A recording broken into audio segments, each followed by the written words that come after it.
हरिओम नमस्कार। मैं हूँ दीप श्री मिश्रा सनातन ज्ञान के साथ। आज मैं लेकर आई हूँ निर्जला एकादशी व्रत कथा, महत्व और विधि। निर्जला एकादशी को सभी एकादशियों में सबसे श्रेष्ठ माना गया है। निर्जला एकादशी का व्रत ज्येष्ठ मास के शुक्ल पक्ष की एकादशी तिथि को किया जाता है। इस एकादशी का व्रत करके श्रद्धा और सामर्थ्य के अनुसार दान करना चाहिए। इस दिन विधि पूर्वक जल कलश का दान करने वाले को पूरे साल की एकादशियों का फल मिलता है। इस प्रकार जो इस पवित्र एकादशी का व्रत करता है वह समस्त पापों से मुक्त हो जाता है। इस व्रत को भीमसेनी एकादशी या पांडव एकादशी के नाम से भी जाना जाता है। पौराणिक मान्यता है कि 5 पांडवों में एक भीमसेन ने इस व्रत का पालन किया था और वैकुंठ को गए थे, इसलिए इसका नाम भीमसेनी एकादशी भी हुआ।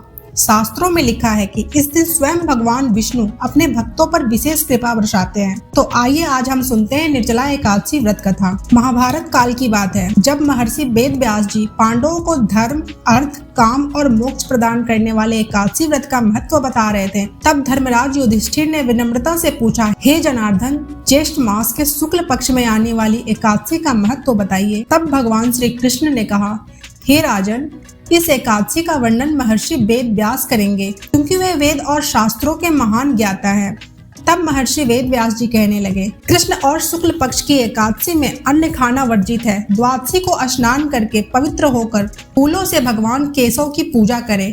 पहले ब्राह्मणों को भोजन देकर अंत में स्वयं भोजन करें। यह सुनकर भीमसेन बोले, परम बुद्धिमान पितामह, मेरी उत्तम बात सुनिए। राजा युधिष्ठिर, माता कुंती, द्रौपदी, अर्जुन, नकुल और सहदेव ये एकादशी को कभी भोजन नहीं करते तथा मुझसे भी हमेशा यही कहते हैं कि भीमसेन एकादशी को तुम भी ना खाया करो, परंतु मैं उन लोगों से यही कहता हूँ कि मुझसे भूख नहीं सही जाएगी। भीमसेन की बात सुनकर व्यास जी ने कहा, यदि तुम नरक को दूषित समझते हो और तुम्हें स्वर्ग लोक की प्राप्ति अभिष्ट है, दोनों पक्षों की एकादशियों के दिन भोजन नहीं करना। भीमसेन बोले, महाबुद्धिमान पितामह, मैं आपके सामने सच कहता हूँ, मुझसे एक बार भोजन करके भी व्रत नहीं किया जा सकता, तो फिर उपवास करके मैं कैसे रह सकता हूँ। मेरे उदर में वृक नामक अग्नि सदा प्रज्वलित रहती है, अतः जब मैं बहुत अधिक खाता हूँ तभी यह शांत होती है। इसलिए महामुनि, मैं पूरे वर्ष भर में केवल एक ही उपवास कर सकता हूँ, जिससे स्वर्ग की प्राप्ति सुलभ हो और जिसके करने से मैं कल्याण का भागी हो सकूं। ऐसा कोई एक व्रत निश्चय करके बताइए, मैं उसका यथोचित रूप से पालन करूंगा। व्यास जी ने कहा, भीम, ज्येष्ठ माह के सूर्य वृष राशि पर हो या मिथुन राशि पर शुक्ल पक्ष में जो एकादशी हो, उसका यत्न पूर्वक निर्जल व्रत करो। केवल कुल्ला या आचमन करने के लिए मुख में जल डाल सकते हो, उसको छोड़कर किसी प्रकार का जल मुख में न डालें, अन्यथा व्रत भंग हो जाता है। एकादशी को सूर्योदय से लेकर दूसरे दिन के सूर्योदय तक मनुष्य जल का त्याग करे तो यह व्रत पूर्ण होता है। इसके बाद द्वादशी को प्रभात काल में स्नान करके ब्राह्मणों को विधि पूर्वक जल और सुवर्ण का दान करें। इस प्रकार जब कार्य पूरा करके जितेंद्रिय पुरुष ब्राह्मणों के साथ भोजन करें। वर्ष भर में जितनी एकादशियां होती हैं, उन सबका फल इस निर्जला एकादशी से मनुष्य प्राप्त कर लेता है।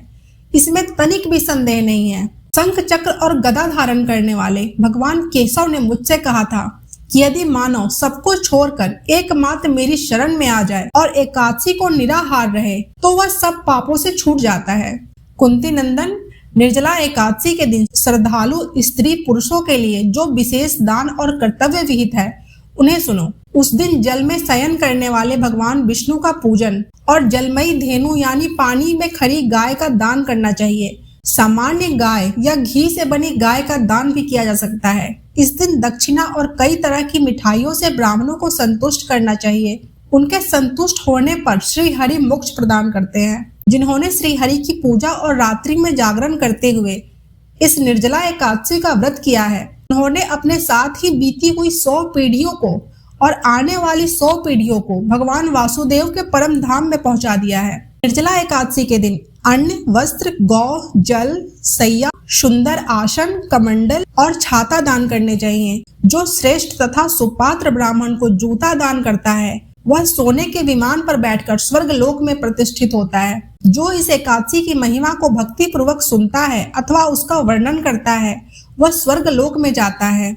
चतुर्दशी युक्त अमावस्या को सूर्य ग्रहण के समय श्राद्ध करके मनुष्य जिस फल को प्राप्त करता है, वही फल इस कथा को सुनने से भी मिलता है। भीमसेन, ज्येष्ठ मास में शुक्ल पक्ष की जो शुभ एकादशी होती है, उसका निर्जल व्रत करना चाहिए।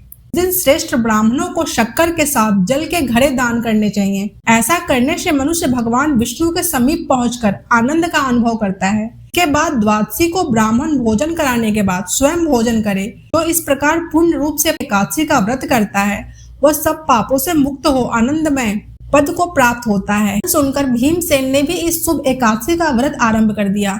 तो ये थी निर्जला एकादशी व्रत कथा। बोलो विष्णु भगवान की जय। प्रेम से बोलिए लक्ष्मी नारायण भगवान की जय। कथा सुनने वालों के और इस व्रत को करने वालों के सभी पाप नष्ट हो जाते हैं। निर्जला एकादशी के दिन जल से भरा हुआ कलश, फल और अपनी क्षमता के अनुसार दान का बहुत महत्व है। कमेंट में ओम नमो भगवते वासुदेवाय अवश्य लिखें। तो अच्छी लगी है तो इसे लाइक करें और अपने परिवार और मित्रों के साथ शेयर करें। और ऐसे ही सनातन धर्म से जुड़ी कथाएं और धार्मिक जानकारी सुनने के लिए चैनल को सब्सक्राइब करना ना भूलें। सभी को निर्जला एकादशी की हार्दिक शुभकामनाएं। जय श्री हरि विष्णु।